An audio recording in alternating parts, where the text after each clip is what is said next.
आशा करते हैं आप सब अच्छे होंगे। Welcome to your technical Suraj 3 classes. तो मैं अपने चैनल पे टेक्निकल सूरज 3 क्लासेस पे मैंने कम्युनिटी में एक पोस्ट किया था कि आज मैट्रिक का शॉर्ट क्वेश्चन लेके आएंगे। तो ये टाइम आ गया है, मैंने शॉर्ट क्वेश्चन लेके आ गए हैं जो एग्जाम की दृष्टि से वेरी इम्पोर्टेंट यानी कि बहुत ही महत्वपूर्ण क्वेश्चन है आपके बोर्ड के जरिए। तो आप कॉपी कलम लेके बैठे और इसे नोट डाउन करें। उसे ये मत समझिए कि मैं एक अफवाह से रिलेटेड वीडियो बना रहे हैं। मुझे एक्सपीरियंस है जिसके रिगार्डिंग मैंने सोचा क्यों नहीं बच्चे के लिए कुछ अच्छा किया जाए, इसके जरिए इसको पढ़ाई के लिए सुविधा हो अच्छा से और वो अच्छा नंबरों से अर्जित करे। तो चलिए, मैं ये सोचा है, बहुत ही अच्छी सोची है आपके लिए। आप सब करने का यकीन रखिए अपने मन में। जो आपका जो फर्स्ट टॉपिक है प्रकाश की परावर्तन तथा अपवर्तन, बिहार बोर्ड के लिए जो है वो है वेरी इंपॉर्टेंट। अगर आप पढ़ के जाते हैं तो आपको मुझे पूरी भरोसा है आप फुल पे फुल मार्क अर्जित करेंगे। मैंने 2 से 3 साल से कोचिंग करवाते आ रहे हैं बट मैंने वीडियो नहीं बना रहे थे, तो मैंने सोचा अब क्यों नहीं जो बच्चे को अभी वीडियो यानी कि मिल पा रहा है, वो टीचर मिल रहा है लेकिन अंडरस्टैंडिंग भी नहीं हो पा रहा है, प्लस वो समझ नहीं पा रहा है और एग्ज़ाम में बहुत कम दिन बचे हैं। इसके ज़रिए मैंने सोचा कि बच्चों को क्यों नहीं मैं एक अच्छा वीडियो बना के दें क्योंकि वो एग्ज़ाम में अच्छे नंबर को अर्जित करे और सभी क्वेश्चन बना के आए। मुझे पूरा अपने आप में ट्रस्ट है, मैं जितना क्वेश्चन आपको करवा रहे हैं हमको नहीं लग रहा है कि इससे बाहर बिहार बोर्ड आपको एक भी बाहर पूछेंगे। तो चलिए प्यारे बच्चों, मेरे डियर, स्टार्ट करते हैं। Welcome to your technical Suraj 3 classes. मैंने इससे पहले 2 वीडियो बना चुके हैं, वो आप देख लीजिए, वेरी इंपॉर्टेंट है। तो चलिए फर्स्ट क्वेश्चन की ओर आगे बढ़ते हैं। उत्तल लेंस को अभिसारी लेंस क्यों कहा जाता है? तो चलिए आगे बढ़ते हैं। फर्स्ट क्वेश्चन कौन सा है, क्या उत्तल लेंस को अभिसारी लेंस क्यों कहा जाता है? उत्तल लेंस के द्वारा आपतित समांतर किरणें अपवर्तन के फलस्वरूप एक बिंदु पर मिलती है, यानी उत्तल लेंस प्रकाश की समांतर किरणों को अभिसारित करता है। उत्तल लेंस को इसी गुण को कारण अभिसारी लेंस कहते हैं। इसमें मेन आपको जो ध्यान देना पड़ेगा, थोड़ा सा इसमें ध्यान देना पड़ेगा। क्यों? क्या उत्तल लेंस जो होते हैं वो क्या करता है, अपसरित समांतर किरणें क्या करता है, अपवर्तन के फलस्वरूप एक ही बिंदु पर मिलता है। क्या करता है, ये एक ही बिंदु पर मिलता है। इसके बाद यह क्या करता है, मिलने के बाद क्या करते हैं, प्रकाश की समांतर किरणों को अपसरित करता है। उत्तल लेंस में इसी गुण को क्या कहते हैं, अभिसारी लेंस कहते हैं। ठीक है, तो चलिए नेक्स्ट क्वेश्चन की ओर आगे बढ़ते हैं। फर्स्ट क्वेश्चन मेरा कंप्लीट हो गया। चलिए, ये VVI क्वेश्चन, गोलीय दर्पण क्या है? ये गोलीय दर्पण की वक्रता त्रिज्या 20 सेंटीमीटर है। ये भी VVI क्वेश्चन, इसकी फोकस दूरी क्या है? चलिए, इसका जो राइट आंसर होगा, ऐसे दर्पण जिनका परावर्तन पृष्ठीय गोलीय है, यानी कि इसको अगर सिंपल तौर से समझा जाए, गोलीय दर्पण क्या होता है, गोलीय दर्पण क्या होता है, मुझे थोड़ा सा गोल लगा दिए, गोला, आपको समझने में आसान हो। वैसे दर्पण जो किसी खोखले गोले का एक भाग होता है, वैसे दर्पण जो किसी वैसे दर्पण, ठीक है, जो क्या होता है, किसी खोखले गोले का एक भाग होता है।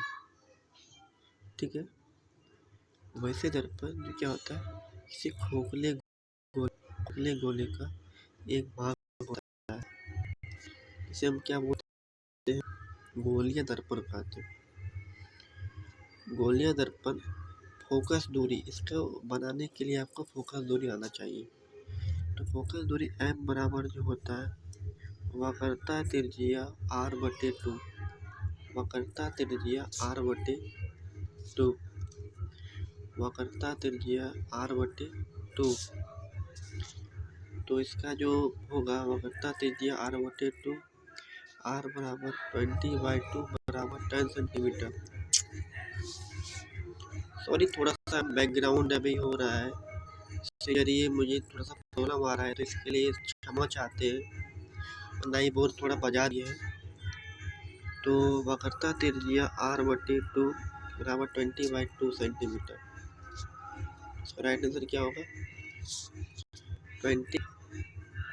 20/2 अगर करते हैं तो इसका राइट आंसर 10 सेंटीमीटर निकल जाते हैं।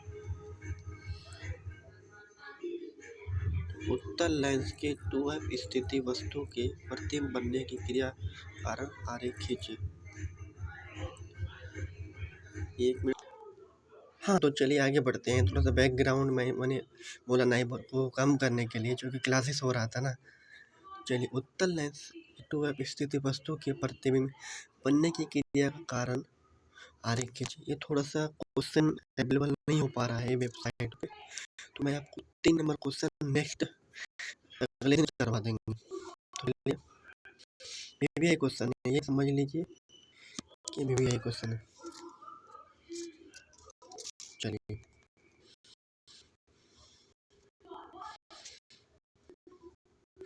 चलिए, ये 3 और 4 नंबर क्वेश्चन मेरे स्टूडेंट। कोई वस्तु किसी उत्तल लेंस की प्रकाशिक केंद्र तथा फोकस के बीच रखी गई बनने वाले प्रतिबिंब का किरण आरेख खींचे अथवा सूक्ष्मदर्शी क्या है? आरेख खींचे।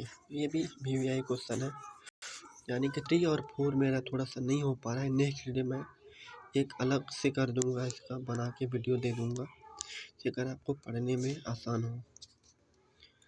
तो चलिए आगे बढ़ते हैं अगले क्वेश्चन की ओर। 3-4 मेरा टूटा है, इसके लिए मैं मैं करवा दूंगा, डोंट वरी।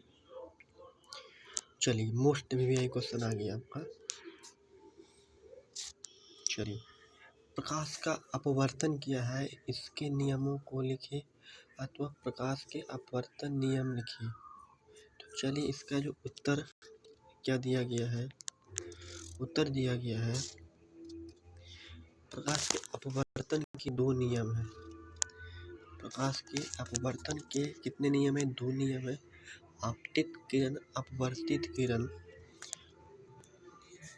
आपतित किरण, अपवर्तित किरण तथा आपतन बिंदु पर अभिलंब तीनों एक ही तल में होते हैं। सेकंड, जब एक ही रंग के प्रकाश की किरणें 2 माध्यमों के सीमा तल पर तिरछी आपतित होती है तो आपतन कोण I के जया साइन तथा आपतन कोण R के जया साइन का अनुपात एक नियंत्रक होता है। इस नियंत्रण को दूसरे माध्यम का पहला माध्यम के सापेक्ष अपवर्तनांक कहते हैं। इसे प्रायः 1n2 से प्रदर्शित करते हैं। इस नियम को स्नेल का नियम कहते हैं। तो देखिए, स्नेल का नियम एक फार्मूला है, थोड़ा सा आप समझ के जाइए। ये पूछता है कि साइन I बटे साइन R, साइन R, ये स्नेल का नियम का फार्मूला है। क्या? ये स्नेल का नियम का फार्मूला है। पूछेगा क्या इनमें से स्नेल का नियम का फार्मूला क्या है? साइन I बटे साइन J, साइन I बटे K, साइन I बटे M, या साइन J या साइन I बटे साइन R। तो राइट क्या होगा? साइन I बटे साइन R। चलिए, 6 नंबर क्वेश्चन की ओर आगे बढ़ते। 3-4 मेरा छूट गया है, मैं नेक्स्ट क्लास में करूँगा। चलिए, 6 नंबर क्वेश्चन ही बहुत VVI क्वेश्चन है, बहुत ही VVI question, most highlighted question है, 3 नंबर एग्जाम में आना है। निम्नलिखित स्थितियों में प्रयुक्त दर्पण का प्रकार बताइए। वाहनों की अग्रदीप में किस दर्पण का प्रयोग होता है, क्यों? अगर ये क्वेश्चन आप कर लेते हैं तो आपको ऑब्जेक्टिव सब्जेक्टिव लॉन्ग दोनों कंप्लीट हो जाएगा, ये भरोसा है पूरा। अथवा किसी कार अगर हेडलाइट व्यक्ति वाहन का पास दृश्य दर्पण शोर, किसी वाहन का पास दर्पण शोर बट्टी अपने उत्तर के कारण सहित पुष्टि कीजिए। मोस्ट ही भी ये क्वेश्चन ही जो दोनों लाइन है अथवा करके दिया है। समझते हैं, चलिए आगे बढ़ते हैं। तो उत्तर को समझते हैं थोड़ा। उत्तर क्या बोल रहा है? किस कार का अग्रदीप अवतल दर्पण का बना होता है? वाहनों के अग्रदीप हेडलाइट में प्रकाश की शक्तिशाली समांतर किरणें पुंज प्राप्त करने के लिए किया जाता है। ये समझ गए? एक कंप्लीट हो गया, एक कंप्लीट हो गया। चलिए बी नंबर को समझते हैं। उत्तल दर्पण का उपयोग सामान्यतः वाहनों के पार्श्व दर्पण के रूप में किया जाता है। ये दर्पण वाहन के पार्श्व में लगे होते हैं, पार्श्व में पीछे लगे होते हैं। तो इनमें ड्राइवर अपने पीछे के वाहन, इसमें क्या होता है, ड्राइवर क्या करता है, पीछे के वाहन देख सकते हैं, ठीक है। सुरक्षित रूप में वाहन चल सकते हैं, जिससे वो क्या होता है, सुरक्षित रूप में वाहन चलते हैं, ठीक है। तो चलिए सी नंबर, सौर भट्टियों में सूर्य के प्रकाश को केंद्रित करने के लिए बड़े अवतल दर्पण का उपयोग किया जाता है। सौर भट्टी में क्या होता है, सौर भट्टी में जो होता है, इसमें सूर्य के प्रकाश यानी कि जो सनलाइट होता है, इसको केंद्रित करने के लिए बड़ा अवतल दर्पण का उपयोग किया जाता है। कंप्लीट हो गया क्वेश्चन, कंप्लीट हो गया, समझे? चलिए 6 हो गया कंप्लीट। 7 नंबर,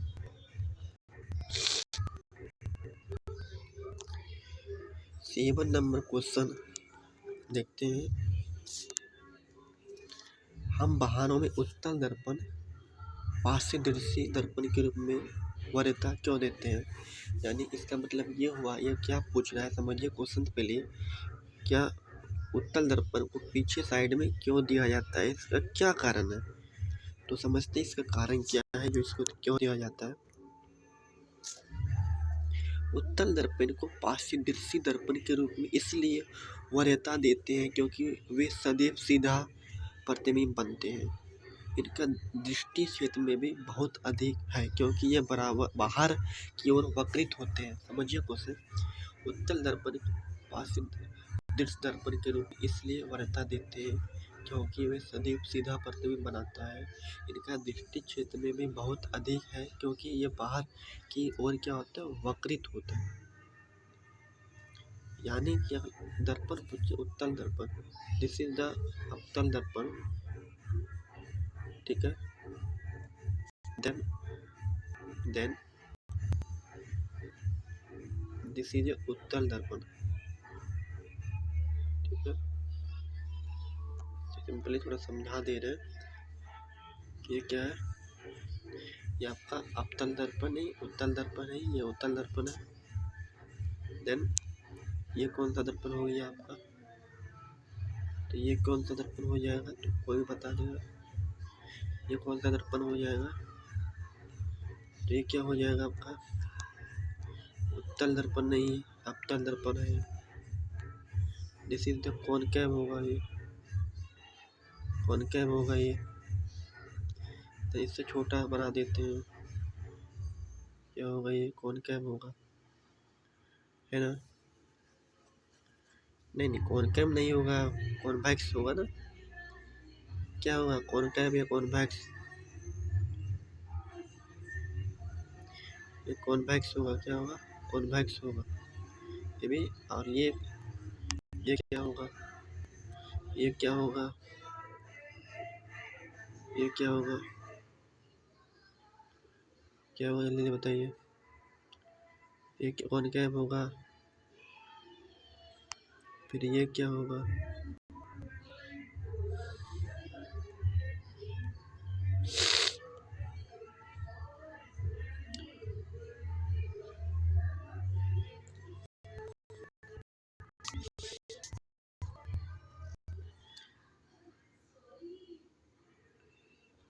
ये होगा, जल्दी बताइए। तो सिंपली तौर से अगर हम समझते हैं उत्तल अवतल को, तो मैं समझा रहा हूँ आपको। ये कौन सा हो जाएगा, अवतल दर्पण, ये कौन सा हो जाएगा, उत्तल दर्पण। ठीक है, सिंपल तौर में ये घसे रहते हैं। चलिए आगे बढ़ते हैं 7 नंबर क्वेश्चन की ओर। नहीं, 7 नंबर का क्वेश्चन हो ही गया मेरा। एक्चुअली मैं इसमें समझा रहा था आपको, समझ गए। ये उत्तल दर्पण का क्या करता है, इसीलिए इसका सीधा प्रतिबिंब बनता है, जो कि ये इसका दृष्टि में सबसे अधिक होता है, क्योंकि ये बाहर की ओर वक्रित होता है। क्या होता है, बाहर की ओर वक्रित होता है। चलिए 8 नंबर क्वेश्चन की ओर आगे बढ़ते हैं।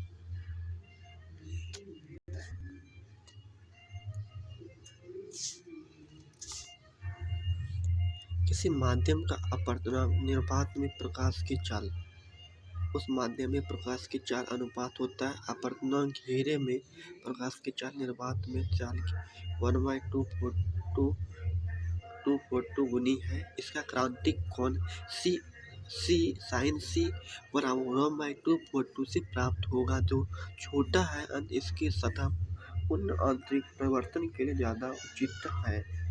क्वेश्चन देखिए क्या बोला पहले कि अपवर्तनांक को परिभाषित करें। हीरे का अपवर्तनांक 242 है, पता है कि हीरे का अपवर्तनांक 242 होता है। इस कथन का क्या अभिप्राय है, यानी अभिप्राय है। तो इसी माध्यम का अपवर्तनांक निर्वात में प्रकाश की चाल सी होता है, उस माध्यम में प्रकाश की चाल भी का अनुपात होता है अपवर्तनांक हीरे में प्रकाश की चाल निर्वात में चाल की 1/242 गुनी है। इसी क्रांतिक कोण सी साइन सी बराबर 1/242 से प्राप्त होगा, जो छोटा है। अंत इसकी सतह पूर्ण आंतरिक परावर्तन के लिए ज्यादा उचित होता है। तो चलिए आगे बढ़ते हैं। अच्छा क्वेश्चन था ये।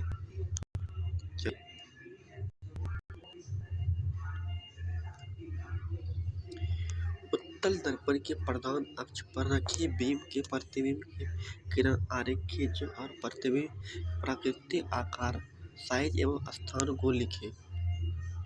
मोस्ट हाइलाइटेड क्वेश्चन है ये। देखिए, उत्तल दर्पण द्वारा प्रतिबिंब बनने की 2 स्थितियों को दर्शाया गया है। जब वस्तु अनंत पर होती है तो इसके प्रतिबिंब दर्पण की फोकस पर बनता है। ठीक है, ये दोनों डायग्राम देखिए, ये दोनों डायग्राम, ठीक है, ये दो डायग्राम समझिए। क्या बोल रहा है, जब उत्तल दर्पण क्या होता है, प्रतिबिंब बनने की 2 स्थितियों को दर्शाया गया है। जब अनंत पर वस्तु होती है, जब अनंत पर वस्तु होती है उसकी प्रतिबिंब दर्पण की फोकस पर बनता है ना। जब अनंत पे दूरी, यानी कि क्या पूछ रहा है कि जब वस्तु क्या होगा, जब वस्तु क्या होगा अनंत पर है। देखिए, जब वस्तु क्या है वो अनंत पर है तो इसकी फोकस दूरी कहाँ बनती है, जब वस्तु यानी कि अनंत पर होती है दर्पण। जल्दी जल्दी बताइए। तो अनंत पर बनती है ना, प्रतिबिंब दर्पण की फोकस दूरी पर बनती है, प्रतिबिंब फोकस दूरी पर बनती है। चलिए, जब बीम इनफाइनाइट और दर्पण अनंत, यानी कि इसका मतलब होता है अनंत और दर्पण के ध्रुव के बीच रहता है तो प्रतिबिंब दर्पण के पीछे आभासी और छोटा बनता है। यह प्रतिबिंब आभासी तथा काफी छोटा होता है। चलिए ये भी थोड़ा सा समझ लीजिए। बीम की स्थिति अनंत पर, अनंत तथा दर्पण के ध्रुव पी के प्रतिबिंब की स्थिति फोकस एफ पर दर्पण के पीछे बनता है, अनंत पर अगर होगा तो। फिर देखिए, अगर अनंत पर होगा तो पी तथा एफ के बीच होगा प्रतिबिंब की स्थिति। प्रतिबिंब क्या होता है, जब अनंत पर होगा तो इसकी साइज अत्यंत छोटा, बिंदु की साइज छोटा होता है। ठीक है, देन जब बीम की स्थिति पर होगा तो क्या होगा, छोटा होगा। तो प्रतिबिंब की प्राकृति पे अगर होगा तो आभासी तथा सीधा बनता है, अनंत तथा ध्रुव के बीच होगा तो आभासी सीधा बनता है। तो बिल्कुल समझ में आ गया आपको। ये डायग्राम कुछ नहीं है, ये उत्तल दर्पण का डायग्राम है। ये जो डायग्राम है आपका क्या है, उत्तल दर्पण का डायग्राम है, जिसको आप कॉपी में इसको अच्छा से नोट डाउन करेंगे। इसके जरिए आपको एग्जाम में 3 या 2 नंबर पूछा जाता है। चलिए आगे बढ़ते हैं। चलिए 10 नंबर क्वेश्चन की ओर आगे बढ़ते हैं। 10 नंबर क्वेश्चन की ओर आगे बढ़ते हैं। चलिए, प्रकाश के परावर्तन के नियम को लिखिए। इसे किसने आरेख से दर्शाया अथवा प्रकाश के परावर्तन किसे कहते हैं, इसके नियमों को लिखिए। अगर ये क्वेश्चन आप कर लेते हैं तो 3 क्वेश्चन कंप्लीट हो जाएगा आपका। जब प्रकाश किसी पॉलिश की हुई या चमकदार सतह पर पड़ता है तो यह सुनिश्चित दिशा में विकसित होता है। Point two minute. जब प्रकाश कोई पॉलिश किए गए चमकदार सतह पर पड़ता है तो यह क्या होता है, सुनिश्चित दिशा में एक दिशा को क्या करता है, पकड़ लेता है, विकसित होता है। इसी पॉलिश की हुई सतह के प्रकाश का एक सुनिश्चित रूप से दिशा बदलने की परिघटना को प्रकाश का क्या कहता है, परिवर्तन कहते हैं। चलिए, प्रकाश के परावर्तन के 2 नियम है। इसका जो क्या है, 2 नियम है। ऑब्जेक्टिव में पूछेगा 10th वाला फिजिक्स 2 पढ़ रहे हैं। आपतित किरणें दर्पण के आपतन बिंदु पर, पॉइंट टू बी नोटेड, आपतित किरणें दर्पण के आपतन बिंदु पर अभिलंब तथा परावर्तित किरणें एक ही तल में होते हैं। ठीक है, आपतित किरण दर्पण के आपतन बिंदु पर अभिलंब परावर्तित किरणें तीनों एक ही तल में होते हैं। परावर्तन कोण सदैव आपतन कोण के बराबर होता है। डायग्राम थोड़ा समझाना चाहता हूँ मैं। थोड़ा सा मैं समझाना चाहता हूँ कि क्या आपतित किरणें, ये जो आपतित किरणें हैं, ठीक है, देन परावर्तित किरणें, ठीक है, क्या होता है, आपतित किरणें तथा परावर्तित किरणें क्या होता है, एक ही तल में होते, दोनों क्या होता है, एक ही दिशा में होता है। ठीक है, तथा परावर्तन कोण सदैव आपतन कोण होता है। तथा क्या होता है, परावर्तन कोण तथा एक ही दिशा में होता है। और आपतित किरण दर्पण के आपतन बिंदु पर अभिलंब, आपतन बिंदु क्या होता है, अभिलंब होता है। क्या होता है, ये अभिलंब होता है। ठीक है, क्या होता है, ये अभिलंब होता है। 1 मिनट डियर स्टूडेंट, ये अभिलंब होता है तथा आपतित किरण परावर्तित किरण तीनों एक ही जगह पे स्पेस में रहते हैं। ठीक है, तो परावर्तन कोण सदैव आपतन कोण के बराबर होती है। ठीक है, परावर्तन कोण क्या होता है, सदैव आपतन कोण के बराबर होते हैं। सीधे दर्पण, जिसको मिरर बोला जाता है। तो चलिए, आज का इतना ही रहने दीजिए क्लासेस। मैं नेक्स्ट क्वेश्चन आगे लेके आएंगे 10th का मोस्ट वीवीआई ऑब्जेक्टिव। ये क्वेश्चन आप नोट डाउन अवश्य करें कि आपका एग्जाम की दृष्टि से वीवीआई क्वेश्चन है। मैं आशा करता हूँ कि मेरे इंडिया जितना भी साथी है वो जरूर इसको नोट डाउन करेंगे, और जो कुछ थोड़ा सा छूट कर देंगे आफ्टर 3 o'clock, 3 बजे के बाद। नहीं तो आपको यही टाइम में मैं करवा दूंगा, डोंट वरी। तो इतना ही आज का रहने दीजिए। थोड़ा बैकग्राउंड में आवाज़ आ रहा है तो इसके लिए क्षमा चाहता हूँ मैं। आप मुझे सपोर्ट करें, मैं आपको मंजिल तक लाके ही छोड़ूंगा, इट्स माई प्रॉमिस। मेरा कुछ क्वेश्चन छूटा है, मैं आप थोड़ा सा मुझे खुद अच्छा नहीं लगा। 3 नंबर क्वेश्चन मेरा छूट गया है, इसके लिए क्षमा चाहते हैं। 2 नंबर मेरा क्वेश्चन हो चुका है, 1 नंबर भी हो चुका है, मैं डिटेल से इसको समझा दिए हैं। 3 नंबर क्वेश्चन छूटा है, देन एक 4 नंबर क्वेश्चन मेरे छूटा है, तो ये कंप्लीट करवा दिया जाएगा। इसके लिए बेफिक्र रहेगा। आपका आज प्रकाश के परावर्तन तथा अपवर्तन में 10 क्वेश्चन मैंने करवाए, इसको आप अवश्य नोट डाउन करें। वीवीआई क्वेश्चन है, इससे हमको नहीं लग रहा है कि बिहार बोर्ड में इससे बाहर एक भी नहीं आएंगे। इससे मैं 20 से 25 क्वेश्चन आपको करवाएंगे। अभी 10 क्वेश्चन करवाए हैं फर्स्ट लेसन से, और मैं 15 क्वेश्चन करवाऊंगा। इससे बाहर आपको नहीं पूछा जाएगा। आपका एग्जाम 17 यानी कि फरवरी से है, और फिजिक्स का जो पेपर होगा यानी 20 या 21 का ही होगा। इसके लिए बेफिक्र रहे, मैं आपके साथ हूँ। और जब तक आपका एग्जाम होगा मैं VVI question, short question, long question, जो भी प्रीवियस ईयर क्वेश्चन सारा मैं इसी टेक्निकल सूरज क्लासेस पे अपलोड कर दूंगा, इससे आपको परेशानी ना हो। और जो मुझे कुछ थोड़ा सा त्रुटि हुआ, यानी कि बैकग्राउंड प्लस कुछ मैं वीडियो को रोके, इसके लिए क्षमा चाहते हैं आपका प्यारा सा टीचर सूरज क्लासेस मिश्रा। तो सूरज मिश्रा मेरा नाम है, मेरे चैनल टेक्निकल क्लासेस है। आपको अगर अच्छा लगते हैं तो आप सपोर्ट करें, अगर आपको अच्छा नहीं लगता है तो डिसलाइक कर दें। इसके लिए मैं ये नहीं चाहता हूँ क्या किसी के लिए मैं लाइक के लिए मैं इतना कर रहा हूँ। इसके लिए बेफिक्र है मेरे डियर। आपको अगर अच्छा लगे मैं इतना टाइम वेस्ट करके आपको दे रहा हूँ, और ये अभी पता नहीं चलेगा। और आप नोट डाउन कीजिए, अगर आपको लगता है कि ये एग्ज़ाम में नहीं आएगा तो आप गलत में सुन रहे हैं, गलत आप देख रहे हैं। आप अवश्य अच्छे नंबर अर्जित करेंगे और इसको नोट डाउन अच्छा से कर दें। तो चलिए आज के लिए इतना ही। Okay, bye bye, good evening. फिर मिलते हैं तो आपका प्यारा सा टॉपिक लेके आएंगे। धन्यवाद। Okay, good night, bye bye, take care.